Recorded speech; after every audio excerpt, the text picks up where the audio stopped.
আচ্ছা, দেখ, এমসিকিউ করবো 36 থেকে 35 অব্দি হয়ে গেছিল রেসিডেন্সিয়াল স্ট্যাটাসে, ঠিক আছে তো? হিসাবে চলছিল 36। Mister Sudipta Das is an Indian citizen, ঠিক আছে? He stay in USA for business purpose, ঠিক আছে? সেই ইউএসএ থাকে বিজনেস পারপাসে। He comes on visit to India, এবং ওই ইন্ডিয়াতে ভিজিট করেছে ডিউরিং প্রিভিয়াস ইয়ার ভিজিট করেছে, এবং ভারতে ছিল কতদিন? ভারতে এসেছিল 55 দিন ছিল, ঠিক আছে তো?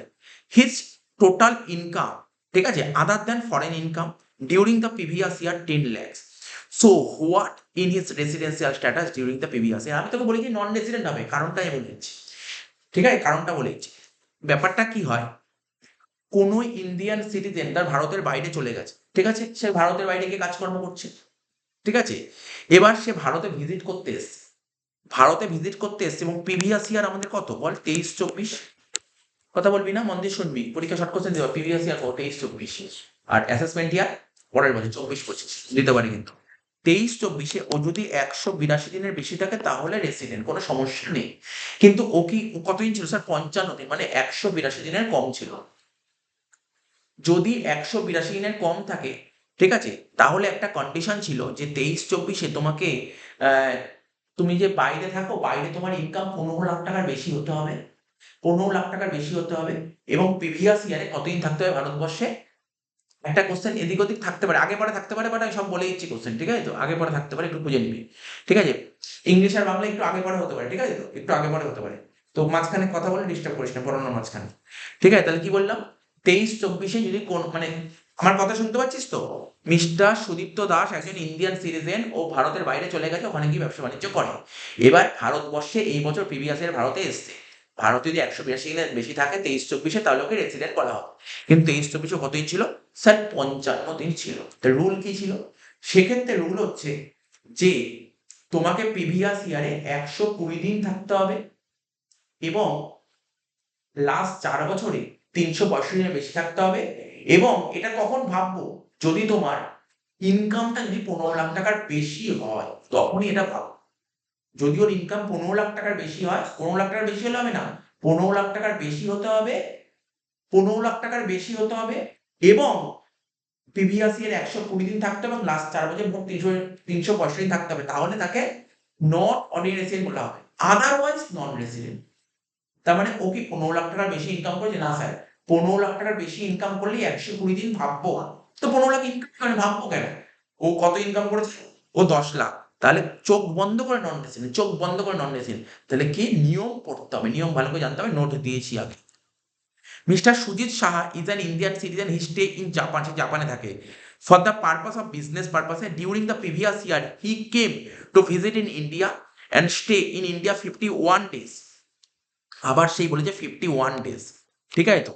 হি অলসো স্টেড 265 days, ঠিক আছে তো, ইন ইন্ডিয়া ডিউরিং 4 years, ঠিক আছে, during 4 years preceding the relevant previous year. He did not pay tax too, ঠিক আছে তো, আহ, কি বলে, টু এনি আদার কান্ট্রিজ, ঠিক আছে, অন্য কোনো কান্ট্রিতে ট্যাক্স পে করে না। তো বলছে his total income other than income from foreign sources during the previous year 15 lakh টাকার বেশি। His residential status during the previous year will be the, okay deem resident বলা হবে, ঠিক আছে? ওকে ডিম রেসিডেন্ট বলা হবে। আমি তোকে রুলটা বলে দিচ্ছি, এটার পেজ নাম্বারটা একটু দেখে নে, 73 পাতা, নোটটা লেখানো আছে, নোটটা থেকে বলে দিচ্ছি, নোটটা থেকে পড়ে দিচ্ছি। একটা নোট পাঠিয়েছিলাম তোদের অনেক দিন আগে, ওই নোটটা খোল, তাহলে একটু বুঝিয়ে দিই নোটটা।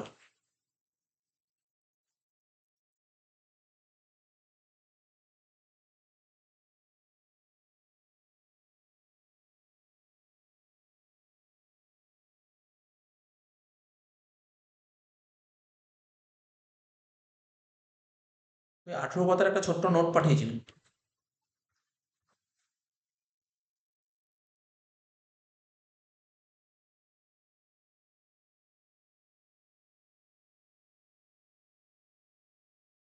খুঁজে না পেলে দেখ, এখানটা দেখ, খুঁজে না পেলে এখানটা দেখ, আমি বলি ডিম রেসিডেন্ট কি বলেছিল। ডিম রেসিডেন্ট কাকে বলে কি বলেছিলাম? বলছে individual shall be not ordinary resident, ইন্ডিভিজুয়ালকে নট অর্ডিনারি রেসিডেন্ট বলা হবে, ঠিক আছে তো? If following condition are satisfied, কিছু কন্ডিশন স্যাটিসফাইড করলে ইন্ডিভিজুয়ালকে ইন্ডিয়ান সিটিজেন হতে হবে, ইন্ডিয়ান সিটিজেন বলেছে। Total income excluding income from foreign sources but including foreign business income whose control is in India, exceed 15 lakh টাকার বেশি হতে হবে, হ্যাঁ 15 লাখ টাকার বেশি হয়েছে। Such person is not paying tax in any country, অন্য কোনো দেশে ট্যাক্স পে করেনি, due to his domicile, resident আর সিমিলার নেচার। এক্ষেত্রে এটাকে এটাকে কি বলা হবে, ওকে বলা হবে তোমার ডিমড রেসিডেন্ট, ঠিক আছে তো, এক্ষেত্রে ডিমড রেসিডেন্ট বলা হবে, ঠিক আছে তো। এবার তুই তোর বইটাও দে, বইটাতেও বলেছিলাম, বইটাতেও বলেছিলাম ডিম রেসিডেন্ট কাকে বলে, ডিম রেসিডেন্ট থিওরিটা তো পড়েছিলাম, আগেও পড়ানো ছিল।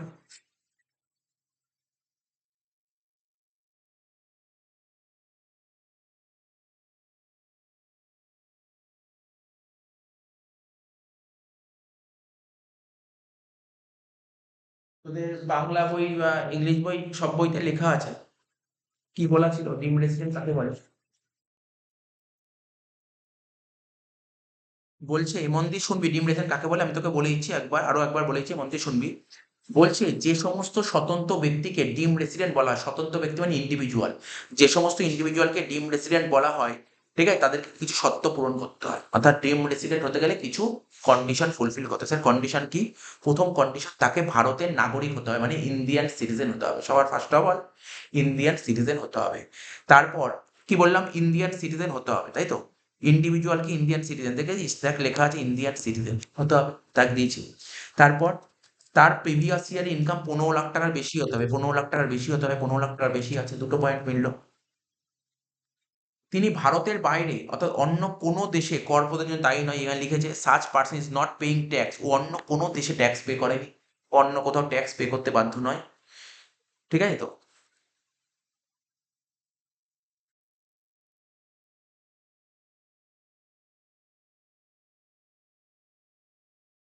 ঠিক আছে, এই চারটে কন্ডিশন ফুলফিল করতে হবে।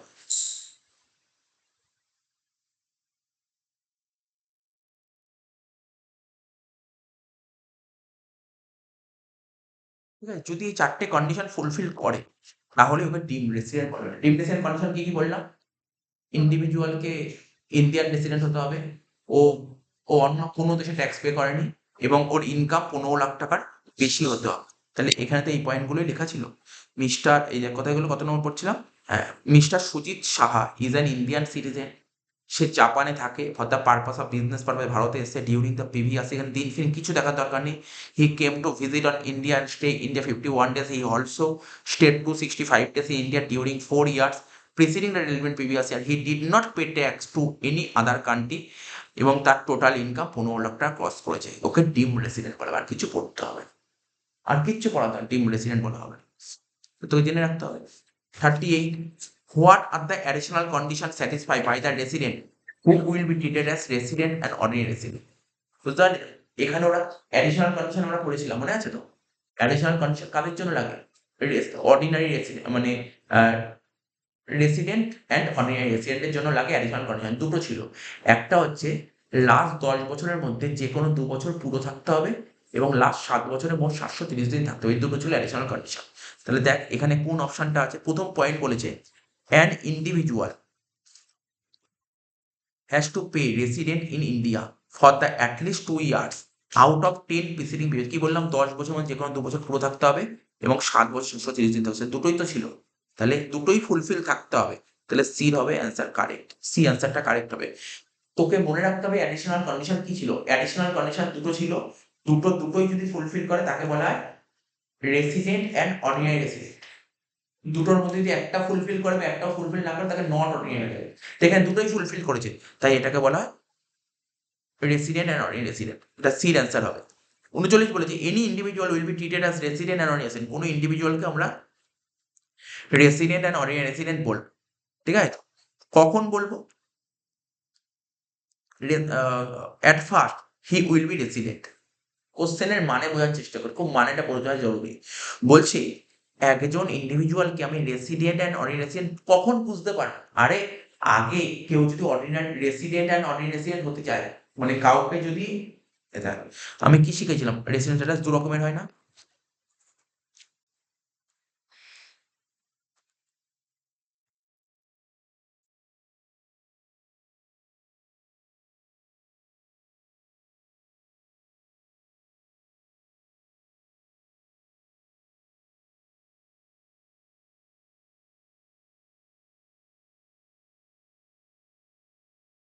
রেসিডেন্সিয়াল স্ট্যাটাস তো দু রকমের হয়, কি বলেছিলাম, একটা রেসিডেন্ট হতে পারে আর একটা নন রেসিডেন্ট হতে পারে। আমাদের বেসিক কন্ডিশন যদি ফুলফিল করে তাকে রেসিডেন্ট বলা হয়। আর রেসিডেন্ট, এবার অরিজিন রেসিডেন্ট কি করে হতো, স্যার আমাদের অ্যাডিশনাল কন্ডিশন দুটো ছিল, দুটোর মধ্যে দুটো ফুলফিল করে তখন তখন হয় অর্ডিনারি রেসিডেন্ট। তাহলে অর্ডিনারি রেসিডেন্টের কনসেপ্ট কখন আসবে, যদি রেসিডেন্ট হয় তাহলে তো নট অর্ডিনারি রেসিডেন্ট। তো এখানে বলেছে কোনো একজন individual resident and ordinary resident হিসেবে ট্রিট করবো, তাহলে সবার ফার্স্ট ওকে কি জানতে হবে, রেসিডেন্ট হতে হবে। সেকেন্ড 40 নম্বর বলেছে কি, in which section of the income tax act, income ট্যাক্সের কত নম্বর ধারায় রেসিডেন্ট অ্যান্ড অর্ডিনারি রেসিডেন্টের কথা বলা আছে। ঠিক আছে, 6(6) এই বলা আছে অ্যাডিশনাল কন্ডিশনের সেকশন কত জানিস, 6(6). অ্যাডিশনাল কন্ডিশন কোন সেকশনে বলা আছে, 6 নম্বর ধারায় রেসিডেন্সিয়াল স্ট্যাটাস বলা আছে। আর বেসিক কন্ডিশন 6(1) আর অ্যাডিশনাল 6(6), তাই তো। এখানে বলছে অ্যাডিশনাল কন্ডিশন, এখানে বলেছে দেখ resident and ordinary resident ordinary মানে অ্যাডিশনাল কন্ডিশন কত নম্বর ধারায় বলা হয়, 6(6) বলা আছে, তাহলে 6(6) কোনটা, 6(6)(a), বুঝতে পারলি এটা, তো সুন্দর করে বলে দিয়েছে। 41, which of the following statement is correct, এর মধ্যে কোন স্টেটমেন্টটা কারেক্ট বলে তোমার মনে হচ্ছে রেসিডেন্সিয়াল স্ট্যাটাসে। If the time of arrival and time of departure from India is not mention, ঠিক আছে, then both the days, that is arrival and departure, should be considered.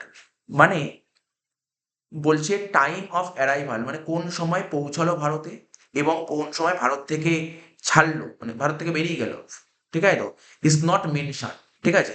সেক্ষেত্রে ধর কেউ ধর বিদেশ থেকে ভারতে আসলে একটা টাইমে আসলো, বা ধর কোনো একটা সময় ভারত থেকে বেরিয়ে গেল, টাইমটা জানিই না, সেক্ষেত্রে কোন দিনটা ম্যাটার করে, সেক্ষেত্রে দেখবো কোন দিন এসছে কোন দিন বেরিয়েছে, এখানে এটাই লিখেছে, ঠিক আছে। তো সেক্ষেত্রে দিনটাকে কনসিডার করতে হবে, এটা কারেক্ট, এটাই কারেক্ট হবে, ঠিক আছে। এগুলো তো অঙ্ক করার সময় বহু সময় করেছিলাম এগুলো। 41, 42 এটা কি বলছে, ইনসিডেন্স অফ ট্যাক্স কিসের উপর ডিপেন্ড করে, রেসিডেন্সিয়াল স্ট্যাটাস, ঠিক আছে, রেসিডেন্সিয়াল স্ট্যাটাস, কোন পার্সনকে কত টাকা ট্যাক্স দিতে হবে তাকে আমার জানতে হবে, তার স্ট্যাটাসটা কি, স্ট্যাটাসের উপর ট্যাক্স।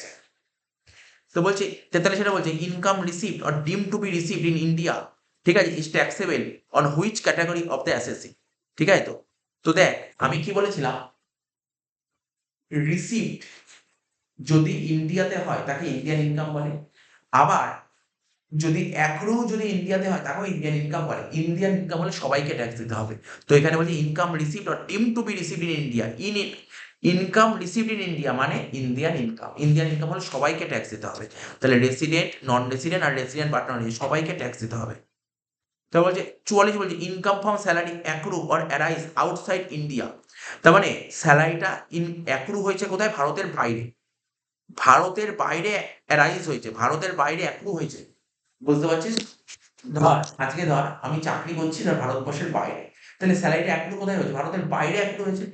ভারতের বাইরে যদি অ্যাক্রু হয় তাহলে ট্যাক্স কাকে দিতে হবে, শুধুমাত্র অর্ডিনারি রেসিডেন্ট, শুধুমাত্র অর্ডিনারি রেসিডেন্ট, শুধুমাত্র অর্ডিনারি রেসিডেন্ট। তাহলে ফার্স্ট অ্যান্সার হবে, ফার্স্ট অ্যান্সারটা হবে।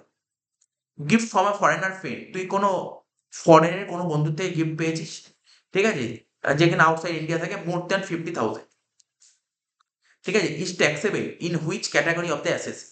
তো দেখ তুই ফরেনে কোনো বন্ধু থাকে তার থেকে গিফট পেয়েছিস, সবচেয়ে বড় কথা গিফট যদি বন্ধুর থেকে পাওয়া যায়, ভালো করে শুনবি, বন্ধুর থেকে যদি 50,000 টাকার বেশি গিফট পাওয়া যায় তাহলে ট্যাক্স দিতে হয়, 50,000 টাকার বেশি পাওয়া গেলে ট্যাক্স দিতে হয়। তাহলে এখানে কত টাকা গিফট পেয়েছিস, স্যার 50,000 টাকার বেশি, ট্যাক্স দিতে হবে কি হবে না, প্রথম কোশ্চেন এটা, কেন হবে না, ও 50,000 টাকার বেশি পেয়েছে, ট্যাক্স দিতে হবে না, ট্যাক্স দিয়েছে, ট্যাক্স মানে বন্ধুর থেকে গিফট পেয়েছি কত, 50,000 টাকার বেশি, ও দেশে থাকুক বিদেশে থাকুক পরের ব্যাপার, ওটা পরের ব্যাপার। আগে আমি এখন এই ট্যাক্সের আমি নর্মাল বলছি, যদি আমি কোনো বন্ধুর থেকে গিফট পাই, যদি 50,000 টাকার নিচে গিফট পাই তাহলে ট্যাক্স দিতে হবে, 50,000 টাকার উপরে ট্যাক্স দিতে হবে। তাহলে ফার্স্ট কোশ্চেন হলো ট্যাক্স দিতে হবে, হ্যাঁ ট্যাক্স দিতে হবে। এইবার আমি পড়বো কাকে কাকে কোন এসএসসি কে ট্যাক্স দিতে হবে, কোন এসএসসি কে ট্যাক্স দিতে হবে, যেহেতু বন্ধু বিদেশে থাকে তাই এটা শুধুমাত্র অর্ডিনারি রেসিডেন্টকে ট্যাক্স দিতে হবে, শুধুমাত্র অর্ডিনারি রেসিডেন্ট। তাহলে আগে কোশ্চেনের সিস্টেমটা বুঝতে হবে, ও তোকে দুটো কোশ্চেন দিয়েছে, ঘাবড়ে যাওয়ার কারণ এখানে যদি এখানে 50-এর জায়গায় যদি কম হতো না, ও যতই বন্ধু বিদেশে থাকবো ট্যাক্স দিতে হতো না, নট ট্যাক্সেবল হতো। সুতরাং এটা কিন্তু বুঝতে হবে ভালো করে, এটা আগে বুঝতে হবে। 16 নম্বর কি বলছে, সরি 46 নম্বর, এটা 46 বলছে mister Srinath Pal stay in India for 45 days. Mister Srinath Pal ভারতবর্ষে কতদিন থাকে? 45 দিন থাকে, ঠিক আছে। Previous year 23-24 and he also stay India 4 years preceding the relevant previous year 365 দিন, 365 দিন, 200 দিন, 105 দিন, 80 দিন। দেখ কোশ্চেন, আমার না কোশ্চেন প্রথমে পড়তে ইচ্ছা করছিল না, আমি এই অবধি পড়েই বুঝে গেছিলাম অ্যান্সার কি হবে, এইটুক পড়ে। কেননা শ্রীনাথ পাল ভারতবর্ষে 23-24 কতদিন থাকছে? 45 দিন। 23-24 মিনিমাম কতদিন থাকতো? 60 দিন। তো 60 দিন তো ছিলই না, তাহলে নন নেসেসারি, আর ভাবতেই হবে না। 47 mister Anirban Roy born in USA. ও ইউএসএ তে বর্ন করেছে কবে? 80 সালে। তার বাবা বর্ন করেছে কবে? 1945 সালে ইংল্যান্ডে, ঠিক আছে। তো এবার খুব ভালো করে বুঝবি, কিন্তু এখানে খুব কোশ্চেনটা জাস্ট তোকে অন্য একটা জিনিস জানতে চেয়েছে। আমি ইন্ডিয়ান অরিজিন বলেছিলাম, ইন্ডিয়ান অরিজিন কাকে বলে জানিস তো? যেদিন ভারত স্বাধীন হয়েছিল তার আগে, ভারত যখন স্বাধীন হয়নি তখন ভারতের সঙ্গে কারা কারা যুক্ত ছিল? ভারতের সঙ্গে পাকিস্তান ছিল, বাংলাদেশ ছিল, বুঝছো, এরা ছিল। কিন্তু এখানে বলেছে যে his father was born in England, ঠিক আছে, ইন 1945, ঠিক আছে। তো হাওয়েভার মিস্টার রয় গ্র্যান্ডফাদার, ঠিক আছে, ওয়াজ বর্ন ইন ঢাকা কবে? 1932, ঠিক আছে। তো মিস্টার অনির্বাণ রয় কি, ওকে ইন্ডিয়ান অরিজিন বলা হবে? আমি কি বলেছিলাম? এখানে আমি কার কথা বলছি? অনির্বাণ রয় জন্মগ্রহণ করেছে কোথায়? ইউএসএ তে 80 সালে। ওর বাবা জন্মগ্রহণ করেছে ইংল্যান্ডে 1945 সালে, ঠিক আছে। এবং ওর গ্র্যান্ডফাদার জন্মগ্রহণ করেছে ঢাকা মানে বাংলাদেশে 1932 সালে। আমি কি বলেছিলাম? যে যার এসএসসির কথা বলছি, এসএসসির বাবা মা, বাবার বাবা বাবার মা, মার বাবা মার মা, এদের মধ্যে কেউ যদি আনডিভাইডেড ইন্ডিয়া জন্মগ্রহণ করে তাকে বলা হয় ইন্ডিয়ান অরিজিন। তো করেছে, গ্র্যান্ডফাদার জন্মগ্রহণ করেছে ইন্ডিয়ান অরিজিন, ঠিক আছে। এটা মাথায় রাখতে হবে, খুব সুন্দর কোশ্চেন দিয়েছে। 48 an Indian citizen who lives India, একজন ভারতীয় নাগরিক যে কিনা ভারত ছেড়ে দিয়েছে, ঠিক আছে, in any previous year for the, চাকরির জন্য ভারত ছেড়ে দিয়েছে, হি or she will be treated as resident, তাকে রেসিডেন্ট বলে গণ্য করা হবে, ঠিক আছে, when he or she satisfy the following condition. যদি কন্ডিশন, দেখ কেউ চাকরি যদি ভারতবর্ষের বাইরে পাড়ি দেয় তাহলে কি করতে হবে জানিস তো? তাকে প্রিভিয়াস ইয়ারে 182 দিনের বেশি থাকতে হবে, তাহলে রেসিডেন্ট। এখানে কি বলে? During the previous year he or she stay India for 180 days, 2 days। 49 কি বলেছে? The income which is chargeable to tax in India the head of non resident, ঠিক আছে, income which is received or ডিম to be received in India. আচ্ছা, এখানে কোশ্চেনটা কি জানতে চেয়েছে জানিস তো? এখানে কোশ্চেনটা আমরা কি বলেছিলাম? ইনসিডেন্স অফ ট্যাক্সের 3টে পার্ট বলেছিলাম, ordinary resident, not ordinary resident, non resident. দেখ আমি প্রথমে কি বলেছিলাম? যদি ইনকাম যদি ইন্ডিয়ান ইনকাম হয় তাহলে সবাইকে ট্যাক্স দিতে হবে, সবাইকে। তাহলে এখানে বলছে নন রেসিডেন্টকে কখন ট্যাক্স দিতে হবে? যদি ইন্ডিয়ান ইনকাম হয়, যদি ইন্ডিয়ান ইনকাম। তাই চারটের মধ্যে পর কোনটা Indian income?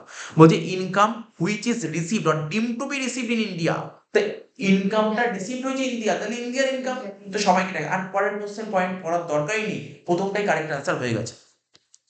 Fill in the blanks কি দিয়েছে? বলছে if any Indian citizen live India, কোনো ভারতীয় নাগরিক যদি ভারত ছাড়ে চাকরি করার উদ্দেশ্যে, তাহলে তাকে কতদিন মিনিমাম ভারতে থাকতে হবে? 182 দিন। হয়ে গেল। 51 নম্বর, আফটার স্যাটিসফাইং দ্য কন্ডিশন, ঠিক আছে। বলছে 6.1 কি বলা আছে স্যার? 6.1 বেসিক কন্ডিশনের কথা বলা আছে। বেসিক কন্ডিশন বলে 6.1, তাহলে বেসিক কন্ডিশন ফুলফিল হওয়ার পর, ঠিক আছে, কি কন্ডিশন ফুলফিল করতে হয়? Additional condition. আমাদের অ্যাডিশনাল কন্ডিশন কটা ছিল? দুটো। এবার কোশ্চেন পড়ি। বলছে বেসিক কন্ডিশন স্যাটিসফাই করার পর ড্যাশ অ্যাডিশনাল কন্ডিশন, ঠিক আছে, ইন্ডিভিজুয়াল শুড স্যাটিসফাই, মানে তোমাকে অর্ডিনারি রেসিডেন্ট হতে গেলে কটা অ্যাডিশনাল কন্ডিশন স্যাটিসফাই করতে হবে? দুটো। হয়ে গেল answer. Under dash of income tax অ্যাক্টের কত নম্বর ধারায় রেসিডেন্সিয়াল স্ট্যাটাস বলা আছে? 6 নম্বর ধারায়। মিস্টার ক্লার্ক, একটা জায়গায় একটা কাজ করবি তো না, যতগুলো ট্যাক্সের যতগুলো সেকশন আছে, সেকশন দিয়ে প্রচুর কোশ্চেন দেবে। যতগুলো সেকশন আছে বইয়ের মধ্যে পড়েছি বা আমি মার্ক করেছি, সেই সেকশন গুলো একটা জায়গায় খাতায় সেখানে নাম লিখে পাশে লিখবি, ওইগুলো ভালো করে পড়ে ফেলবি। সেকশন যেমন দেখছি কতগুলো সেকশন, এই বিশেষ করে এই চ্যাপ্টারে প্রচুর সেকশন আছে। যেমন 6 আছে, 5 আছে, 6 এর 1, 6 এর 6, 6 এর 1 এর সি, বুঝতে পারলি? এগুলো সব করা পড়তে হবে, সেকশনগুলো এক জায়গায় লিখবি কি কি লেখা আছে। বলছে মিস্টার ক্লার্ক একজন American citizen came to India, সে ভারতে এসছে ফর দ্য ফার্স্ট টাইম, প্রথমবার ভারতে এসে 23-24 সালে, ঠিক আছে। He will be treated as non resident, তাকে নন রেসিডেন্ট বলা হবে। সিম্পল কোশ্চেন, একদম সিম্পল কোশ্চেন দিয়েছে। একজন ফরেনার, ভালো করে শুনুন, একজন ফরেনার প্রথমবার ভারতে এসছে, ওকে নন রেসিডেন্ট বলবো। কত কতদিন থাকলে নন রেসিডেন্ট বলবো? 181 দিন।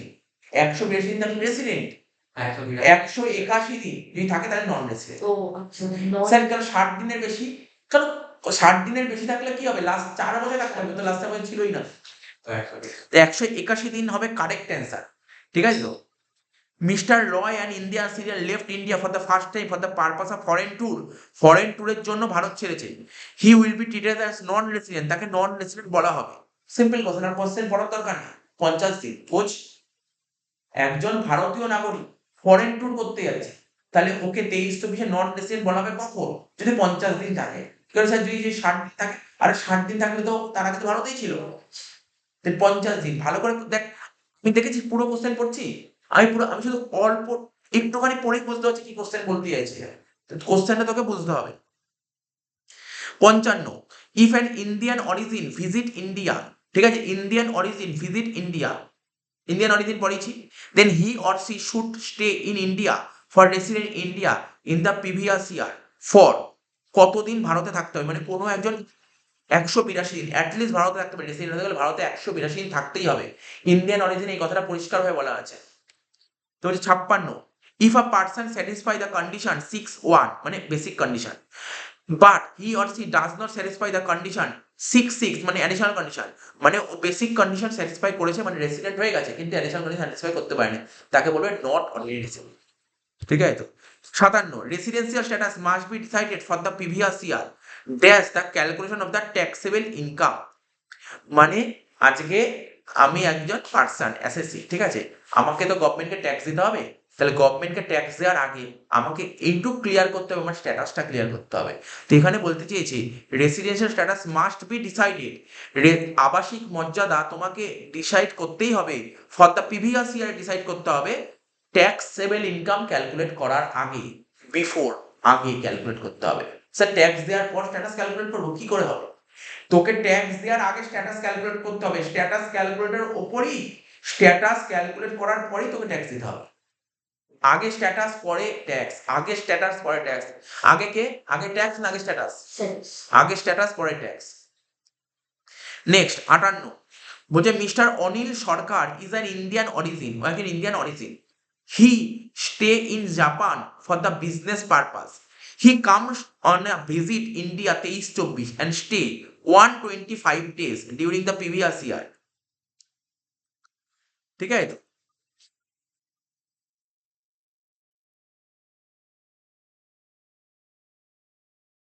বলছে হি also stay India during 4 preceding the relevant previous year for more than 365 days, ঠিক আছে তো। During the previous year, his total income in India 20 lakhs. He is not liable to pay tax in any other countries that resident status, কি হবে? দেখ এই কোশ্চেনটা না তোর সঙ্গে একটু ছেলে খেলা করেছে, এই কোশ্চেনটা নিয়ে কিচ্ছু নেই, এই কোশ্চেন আমার ছেলে খেলা করেছে, এই যে তোর নলেজ কতটা জানার চেষ্টা করেছে। মিস্টার অনিল সরকার একটা ইন্ডিয়ান অরিজিন, ইন্ডিয়ান অরিজিনে কোনো নিয়মই ছিল না, ইন্ডিয়ান অরিজিনে একটাই নিয়ম ছিল 182 দিন, ইন্ডিয়ান অরিজিনে একটাই নিয়ম ছিল 182 দিন, ঠিক আছে তো।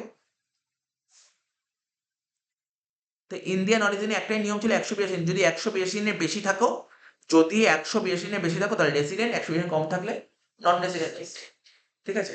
1 মিনিট একটু এটাতে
কোশ্চেনটা আমি একটু পরের দিন বলে দেবো, এই কোশ্চেন দেখবো একটু।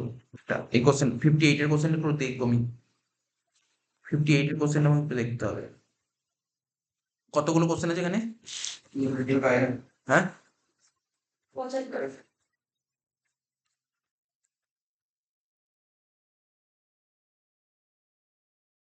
59 বলেছে, she Amal Basu stay in India 185 days during the previous year 23-24, but he did not stay in India, ঠিক আছে তো, ডিউরিং 4 preceding previous year, ঠিক আছে তো, রেলিভেন্ট প্রিভিয়াস ইয়ার তো নর্মাল কোশ্চেন বলেছে।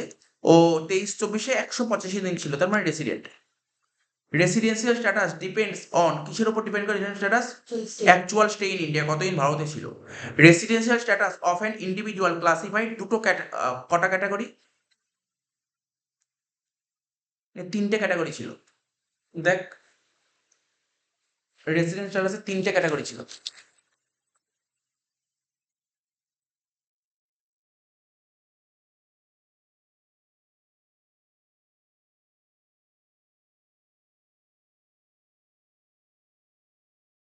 তিনটে ক্যাটাগরি ছিল, first category, second category, third category.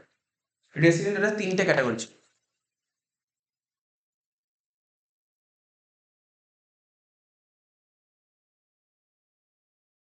ঠিক আছে তো, residence status of an individual is classified into three categories. The three categories হবে।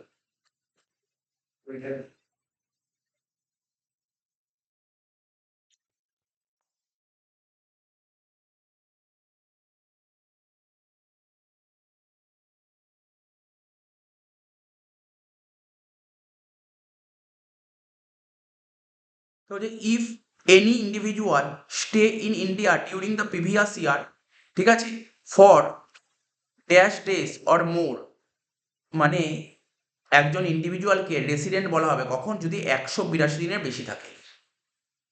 63, if parents or grandparents of an individual was born in undivided India, then that, ঠিক আছে, person shall be treated as origin, Indian origin.